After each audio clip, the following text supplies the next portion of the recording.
मित्रांनो, आम्ही कुठे आलो आहोत?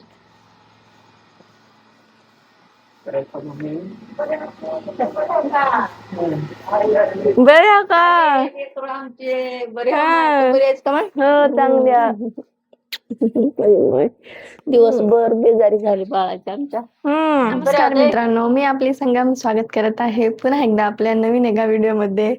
सकाळी आता आल्यानंतर मस्त फ्रेश वगैरे झालेली आहे, आंघोळ वगैरे झाली आहे, नाश्ता आपण केलेलाच आहे. आता थोड्या वेळात आपण जेवण पण करणार आहोत. मम्मी स्वयंपाक बनवत आहे.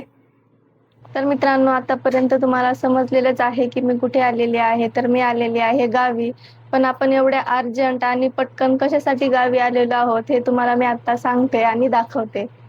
तर मित्रांनो, पप्पा शेतामध्ये मोगडा मारायला गेलेले होते. ट्रॅक्टरवरून ते पडलेले आहेत आणि त्यांच्या पायाला चांगलंच लागलेलं आहे. मधली एक शीर वगैरे जे नस असते ते तुटलेली आहे.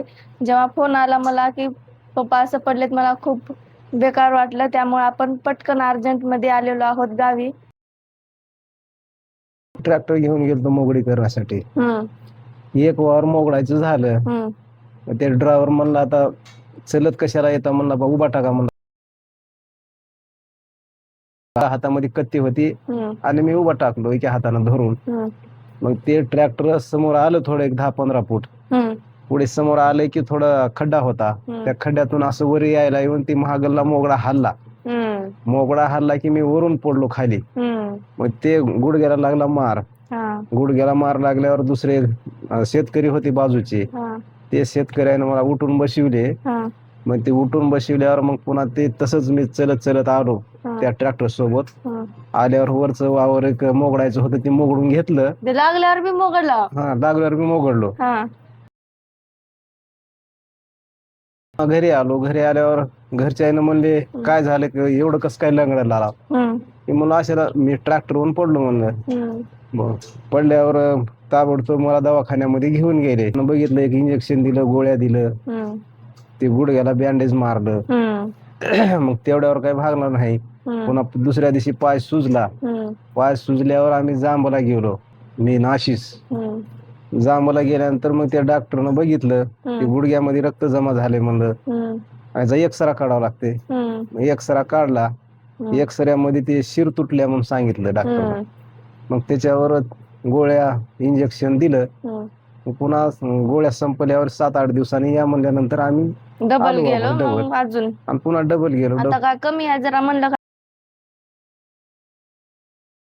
ते आता थोडं झाले म्हणलं कमी, नॉर्मल. रक्त ती सांदाळ्याला कमी झाले. मग ती गोळ्या ती दिलं दुसऱ्या बदलून, ती गोळ्या घेऊन आलो आम्ही. बरं झालं. मला मन लागणार गेलं तिथं कधी कधी या वाटायला. मी म्हणले मी एकटी जाते. बी वाटायले पप्पाला बघायला कसं पडले काय नाही, सगळं मन तुमच्याकडेच लागलेलं. बरोबर आहे की. त्याच्यामुळे मग आता सुट्ट्या बी भेटायला उशीर झाला, त्यामुळे थोड्या आता उशिराच यावं लागलं. असं झालं. बरं झालं आता समोर आले, बघायला जरा छान वाटायले, नाहीतर कसं तरीच व्हायला होतं. तसं वाटतंय की वाटतंय लागलं म्हणल्यावर किती लागलं, कसं लागलं की किती लागलं की चरायला येऊ लागले का नाही असं वाटतंय. बरं झालं. आता दुखायचं वगैरे कसं आहे, कमी आहे का? कमी झालंय. आता 75% कमी झाले. अजून 25% ते दुखतंय थोडं थोडं. सूज वगैरे असेल अजून सूज जरा. कमी झाले सूज आता पहिल्याच्याला. आता काही तेवढी नाही सूज. अजून मी थोडे दिवस डॉक्टर आराम करा म्हणते, तर आता त्याच्यामुळे आता ते आराम करायचं काय, आता आराम ते नीट होईपर्यंत आराम करावाच लागते आपल्याला. डॉक्टरने जसा सल्ला दिलाय तसं आपल्याला ऐकावंच हो, लागतं. घ्यायचं. गोळ्या चालू आहेत का? गोळ्या चालू आहेत की. गोळ्या चालू आहेत. दुसरं इकडं काय नाही की दुखायचं? इकडं तिकडं काय नाही, ते वगैरे काही नाही. आता त्या ह्या पायामुळे आता इकडचा पाय दुखायला चालू झाला. सगळा भार ह्याच्यावर काय झालं, इकडचा भार सगळा ह्या पायावर पडला आहे. त्याच्यामुळे आता ह्या पायावर ताण पडलेला आहे. तसंच आहे. आता जाऊ द्या, आराम करायचा निवांत. काय आता बघू, आता निवांतच आहे, ते आरामच करावं लागते, त्याच्याशिवाय काय इलाज आहे काय इलाज नाही. तर मित्रांनो, आपण पप्पाला बघायला आलेलो आहोत आणि गावाकडे अशी प्रथा आहे की बघायला आपण जेव्हा येतो तेव्हा आऊक घेऊन येतो. म्हणजे यांनी आता या संकटातून निघालेले आहेत, म्हणजे मागचं सगळं संकट निघलेलं आहे आणि यांचं आयुष्य आणखीन चांगलं वाढावं आणि निरोगी राहावं, त्यासाठी मी पप्पाला आऊक घेऊन आलेली आहे. तर आपण आता आऊक कालवून घेऊया पप्पाकडून. पप्पा आऊ कालवा. काय कालवा लाव? आऊ कालवाला, काय कालवा लाव? आऊ कालवाला, काय कालवा लाव? आऊ कालवाला, काय कालवा लाव? आऊ कालवाला, काय कालवा लाव? आऊ कालवाला, काय कालवा लाव? आऊ कालवाला. आपला आऊ कालवून झालेला आहे. बरं झालं पप्पा थोडक्यात बारी गेली, म्हणजे दुसरं काही झालं नाही. चांगलं वाटलं एवढंच का होईना, पण तुम्ही काळजी घेऊन राहा. जरा शेतातले कामात दमानं व्यवस्थित करत जा. हो करता येईल. मग आता एवढ्या लांबून मला यायचं म्हणलं की अचानक मध्ये कसं ह्यांना सुट्ट्या भेटत नाहीत, जीव तिकडे लागत नाही. अवघड आहेत गोष्टी सगळ्या. बरोबर आहे, कुठलं काही सांगून होत नाही, ते अचानकच घडलं. ते हो ना, आपण होय काय की करावं म्हणून आता. केलंय का? ते नाही, पण बरोबर आहे, काळजी घ्या, व्यवस्थित राहा. शेताकडचे काम दमानं करत जा, जरा जपून. जपूनच करता सांभाळून. पण त्याच्यामधून आता ते तसं घडलं, त्याला हा. आपण कारणीभूत थोडस.